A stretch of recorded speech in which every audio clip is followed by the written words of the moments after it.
మీ కుటుంబ శాంతి, ఆరోగ్యం, ఆర్థిక అభివృద్ధి కోసం రుద్రాక్ష మహాపూజలో తప్పక పాల్గొనండి. ఇప్పుడే నమోదు చేసుకోండి. Hi viewers, India's largest digital media network Suman టీవీకి స్వాగతం. ప్రస్తుతం మనతో ఉన్నారండి డాక్టర్ మధు, సైకాలజిస్ట్. సో పీరియడ్స్లో టాబ్లెట్ తీసుకుంటే ఎలాంటి ఎఫెక్ట్స్ ఉంటాయి, సైడ్ ఎఫెక్ట్స్ ఉంటాయి కానీ అందరికీ తెలుసు. కానీ ప్రాణం పోయేంతగా ఉంటుందా అంటే ఖచ్చితంగా ఉంటుంది. 100కో 1,00,00,000 ఒక్కరికి జరుగుతుంది కదా, ఇలా మనకి కాదు కదా అన్న నిర్లక్ష్యమే ఆ 100లో 1,00,00,000 మనం ఉండమా అన్నది ఎందుకు అనుకోరు.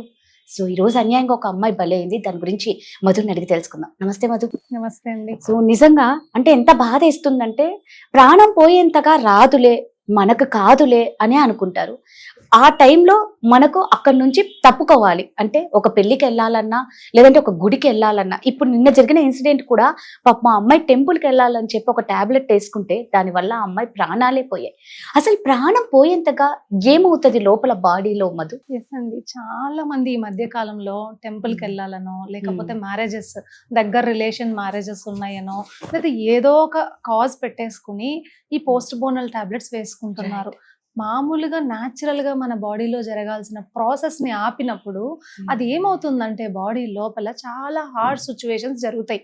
ఈ టాబ్లెట్ వేసుకున్నప్పుడు మామూలుగా మన బాడీలో యూట్రస్ లోపల గర్భాశయంలో నుంచి రావాల్సినటువంటి బ్లడ్ ని రానివ్వకుండా ఆ ఫ్లో ని గట్టిగా పట్టుకుంటుంది టాబ్లెట్. సో ప్రొజెస్ట్రాన్ లో అయినప్పుడు మనకి పీరియడ్స్ వస్తుంది. ఆ ప్రొజెస్ట్రాన్ లో అవ్వకుండా, బ్లీడింగ్ అవ్వకుండా గర్భాశయంలో ఉన్నటువంటి వాల్స్ ని గట్టిగా ఇలా పట్టేసుకుంటుంది. ఆ 3 days మీరు ఎన్ని రోజులు వేసుకుంటారో అన్ని రోజులు ఆ టాబ్లెట్ గట్టిగా పట్టుకుంటుందా ఆ మెడిసిన్. దాని వల్ల పీరియడ్ అప్పుడు అవ్వరు. ఆ 3 days 4 days మీరు ఎన్ని రోజులు కావాలని వేసుకుంటారో అన్ని రోజులు అవ్వరు.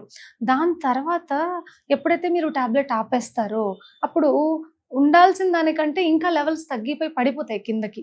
పడిపోయినప్పుడు ఓవర్ బ్లీడింగ్ అవ్వడం, ఓవర్ బ్లీడింగ్ తో పాటు అసలు భరించలేనంత పెయిన్ రావడం, అది కంట్రోల్ అవుతోందా లేదా వీళ్ళు చూసుకోకుండా ఏం కాదులే తగ్గిపోతుంది 1 or 2 days అన్నట్టు ఉండిపోతారు. ఓవర్ హెమరైజ్ అవ్వడం వల్ల కూడా చాలా మందికి ఇల్ హెల్త్ అవుతుంది, డెత్ కూడా కాజ్ అవుతోంది. అండ్ అలాగే ఏమవుతుందంటే, ఈ టాబ్లెట్స్ వేసుకున్నప్పుడు మన బాడీ లోపల బ్లడ్ గట్టిగా మందంగా అవుతుంది, క్లాట్ అవుతుంది. అది ఎక్కడ? మన లెగ్స్ లో అవుతుంది. ఓకే. సో ఇలా అయినప్పుడు మనకి ఈ ఎంబాలిజం ఏమవుతుందంటే, ఈ గడ్డ కట్టినటువంటి బ్లడ్ బాడీ అంతా సర్క్యులేట్ అవుతుంది కదా. హార్ట్ లోకి వెళ్ళినా, బ్రెయిన్ లోకి వెళ్ళినా కూడా, లంగ్స్ లోకి వెళ్ళినా కూడా అక్కడ స్ట్రోక్ వచ్చే ఛాన్స్ మనకు ఉంటుంది. సో ఈ బ్లడ్ క్లాట్ అనేది ఒకరిలో అవుతుంది, ఒకరిలో అవ్వదు అని మనం ఎప్పుడూ చెప్పలేము. ఎందుకంటే ఓవర్ వెయిట్ ఉండే వాళ్ళకి ఈ ఛాన్సెస్ చాలా ఎక్కువ.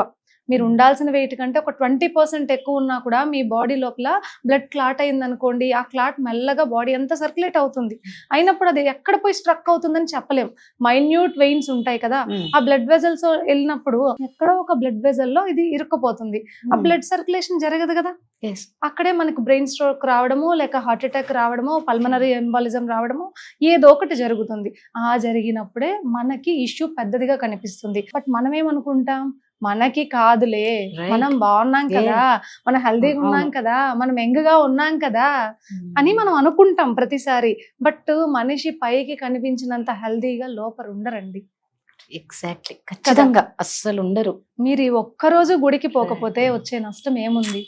భగవంతుడు రేపు అక్కడే ఉండడా? నిజమే కదా కదా. మీరు వెళ్ళాలనుకుంటే, నిజంగా మీ మనసుకు అంత ఉంటే భగవంతుడు రేపైనా మీ మాట వింటారు, ఎల్లుండైనా మీ మాట వింటారు. దేవుడు ఏమన్నారు? దేవుడే పెట్టినదే కదా ఇదంతా. ఈ ప్రాసెస్, న్యాచురల్ సిస్టమ్ అన్నది భగవంతుడు సృష్టించినది, మనిషి సృష్టించింది కాదు. మనం ఎన్నైనా ఏ ద్వారా సృష్టించవచ్చు, కానీ మన బాడీని ఇప్పటి వరకు ఎవరు సృష్టించలేదు, బ్లడ్ ని ఇప్పటి వరకు ఎవరు సృష్టించలేదు కదా. అలాంటి న్యాచురల్ సిస్టమ్ ని మనం ఆపాలని అనుకున్నప్పుడు ఖచ్చితంగా ఇలాంటి సిచ్యువేషన్స్ ఎక్కువ ఫేస్ చేస్తున్నారు. పెయిన్ రావడము, ఎక్కువగా డిస్కంఫర్ట్ రావడం, ఆ టైంలో మూడ్ స్వింగ్స్ రావడం, ఇరిటేషన్ రావడము, బ్లీడింగ్ ఎక్కువ అయిపోవడం వల్ల వాళ్ళలో HB లెవెల్స్ తగ్గిపోతుంది, హిమోగ్లోబిన్.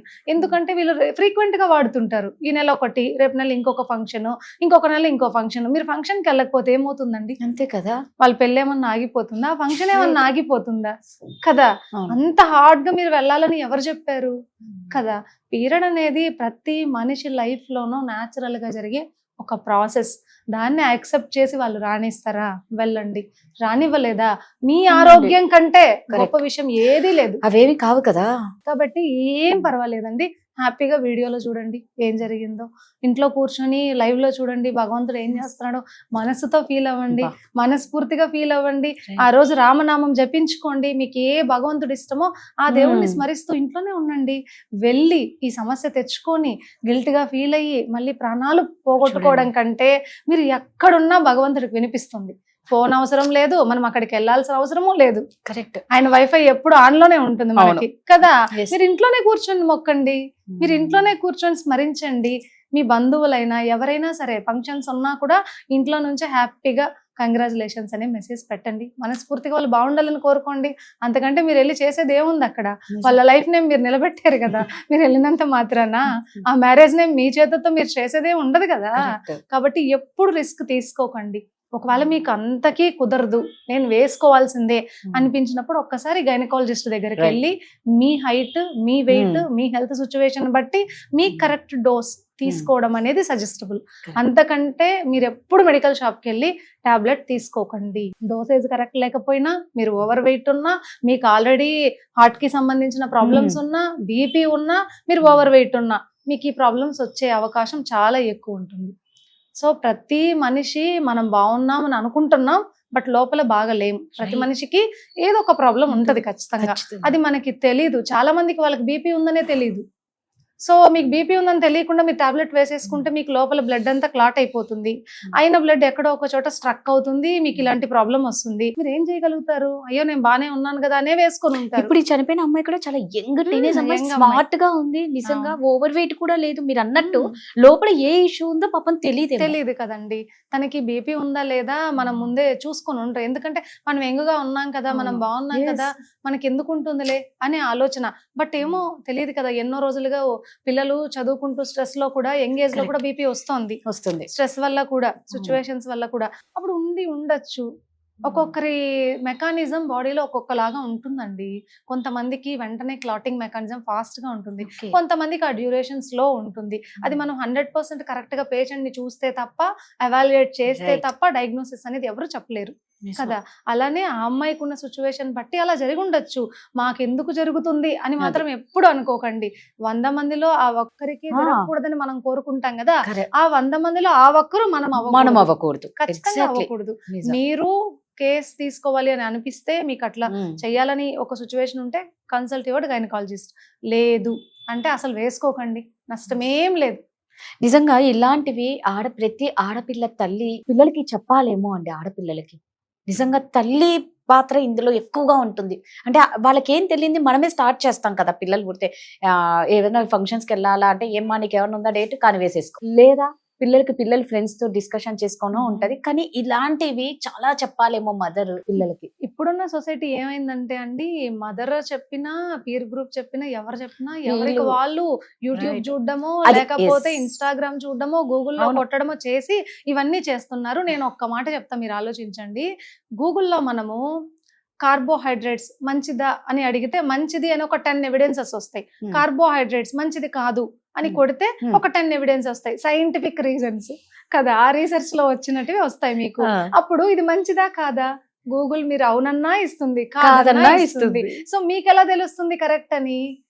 ఒక ఎంబీబీఎస్ చదివిన డాక్టర్ 4 years 5 years వాళ్ళ కష్టం, వాళ్ళ ఎక్స్పీరియన్స్, ప్రతి మనిషిని చూసి ఆ మనిషి ఎలా ఉంటారు, ప్రతి మనిషికి ఒకేలాంటి సిమ్టమ్స్ ఎప్పుడు ఉండవు.